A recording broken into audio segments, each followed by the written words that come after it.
Welcome to Astrakhan for stage 4 of the 2011 Silkway Rally. You see some remarkable sights on Dakar rallies, but today we found you the first amphibious tractor. It is boiling here in Russia. I think a swimming race would be more welcome than the sandy, flat-out rally raid.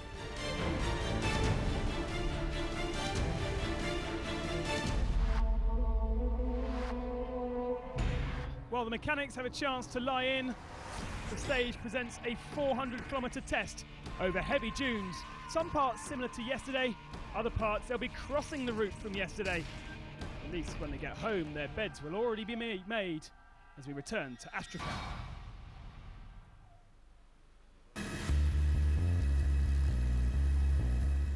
We start with a look at the winner of today's marathon stage, Stefan Pederhansel, in the Monster Mini.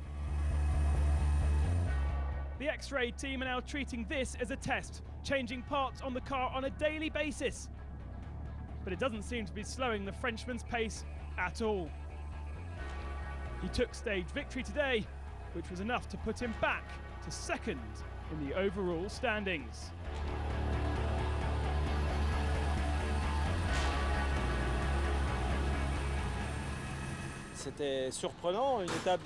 It was a long 400-kilometre stage, which was pretty surprising. The navigation was difficult, with lots of old broken-up tracks and lots of dunes as well. Really, it was 6 hours of special, which is far longer than any Dakar, and, you know, a lot more tiring. At the end of the day, we were just happy to see this finish line.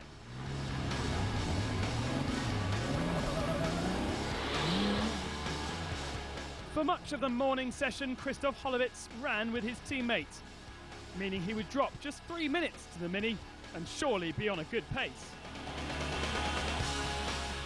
But sadly, in the second section of big dunes, the pole got temporarily stuck, dropping him a further 4 minutes back. It was okay though, he only lost 4 minutes, and it was still good enough for second overall and to hold on to the lead of the rally. The pace setter at CP1 was the winner of the first stage, Alexander Zelduov. Gone is the mud and rivers of the Russian that enjoyed on day 1 and 2, but he's still flying in his Nissan.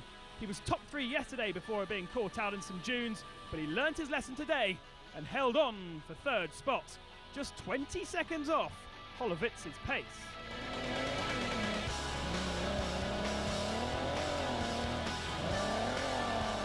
A new name to the top 5, Roman Brizganov. Results to date have been solid, about the top 10, with 8th position being his previous best. The Overdrive team that run the Nissan know the Dakar well. This is his first test. The pace of the Russian will start to put pressure on Belgian Stefan Henrard, the Touareg driver, struggling with the intense heat in his buggy and the physical strain that every bump puts into his car. He was 5th.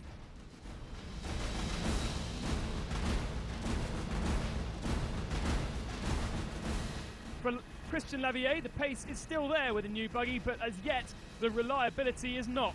Problems with the drivetrain yesterday, he also had problems today, and therefore it could spell the end of the rally. We had a problem with the hub, which broke in the dunes after 210 kilometres. We tried to repair it, but then lost our way and missed a checkpoint. Now it looks like we're going to be disqualified. We do hope to continue and run as the opening car, as we're here really just to test. For Alexander Mikhonev, the luck has ended. He drove his car into a hole which damaged the front end and cost him nearly 2 hours. Whilst he repaired it, he won't be second in the standings any longer.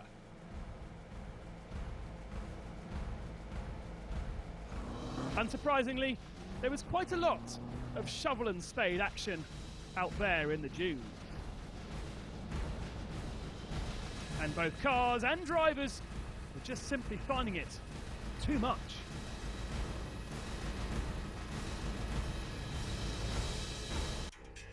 And here are the results then. Pederhansel ahead of Hollowitz, Zelduov in third, Briskindov fourth, nearly an hour down with Onrad just behind him in fifth spot.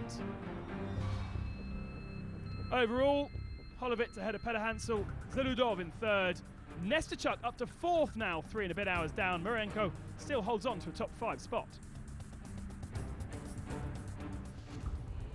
Kamaz is as Russian as vodka, and the passionate off-road fans recognise that across the world the Blue Army are the most successful truck racers ever seen on Dakar sands. So having a home race is very special. When you drive in your native country, there are loads of supporters all over the Bavywork. We want to present our Kamaz well, because local people greet us with flags, and sometimes they'll even shout Kamaz, Kamaz. You see, my father and my mother and also little sister work for Kamaz. I also work for them, so we have a community where 50% of the population work for this truck brand. With an all-Russian crew, could their most experienced member ever see himself drive for another team? You know what, journalists often ask me this question, and I always say, no, I can't imagine myself in another truck. This is my home, my owned one. And what about the goals for the new breed of driver? As the new generation, we try and study our heroes, like Feris Khabarov, Vladimir Chagin, Ilgazar Mardiev. We would like to be like them, get equal results, and perhaps even try and beat them.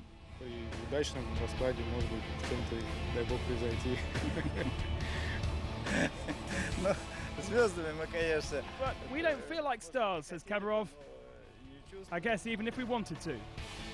It's for sure that on this week in July, Kamaz are the masters of off-road rally. So to the day's truck action. And it was Czech driver Alex Lopez who finally took stage victory. Sitting in the bivouac watching the show yesterday, you could see the disappointment on his face as we showed him turning away from the MAN driver and wasting stage victory. That meant determination today, and in the second half of the stage he pushed really hard to become the first non-Kamaz victor of 2011. We wanted to win today. We said at the start that we will win, and we made it. So it was really, I think, the most difficult stage I ever participated. A lot of jumps, a lot of sand, and high temperature. We were absolutely out of water, so it was. Sometimes it was like a hell, but we made it, and we are here, and now we will little celebrate and prepare for tomorrow. Hell for Lopez, a nightmare was how Khabarov described it. The stage not only hotter than most Dakar stages, it was certainly one of the longest stages ever seen on a Dakar event, and therefore plenty of opportunity for the Kamaz driver to lose his head and lose the lead. His steady pace was good enough to grab second position and hold on to a decent advantage. But with 4 days left, if Lopez can win 15 minutes a day, there could be a real race, and maybe a Kamaz won't win on the Silk Wave. That idea would be a disaster for the Russian team, especially as they will be meeting the Red Bull Formula One team in Sochi at the end of the week, and they want to be showing off their winner's trophy.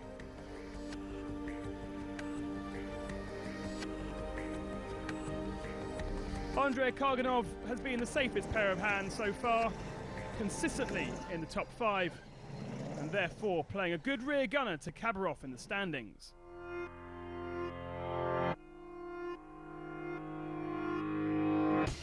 For Mardiev, the grin still hasn't wiped off the face of the young member of the team after his stage win yesterday. His role is to push when needed, which he did yesterday, but Kamaz didn't feel he needed to on this stage. Therefore, he ended just 15 seconds off Karganov's pace. There are, of course, other track makes in this rally, and Peter Versluis sports an MAN badge on the front of his Vecca Run machine. Early in the stage, he was the fastest pedaller, which was especially impressive, having started 18th after power steering problems yesterday. And by the end, he did fade, but he stayed in the top 5 ahead of this man, Ilgazar Mardev.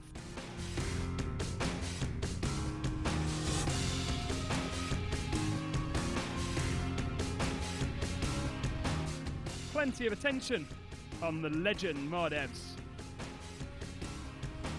Hans Stacey hasn't had an easy return to Dakar Series events, and yesterday had to do engine repairs to his truck on the stage. Not easy when there's very thin sand around. He got it fixed, got to the end of the day, but surely the Deroy team have got some serious work to do to continue to get his truck to the best of his ability and liking.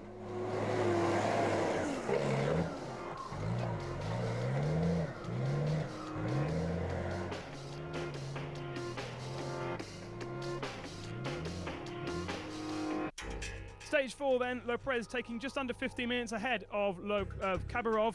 Karganov down in 3rd position. Versluis in 5th, 20 minutes down, but it means he holds on to 5th overall standings. Stacey 4th, an hour and a half back. Lopez and Karganov starting now to put a little bit of pressure on Khabarov at the front.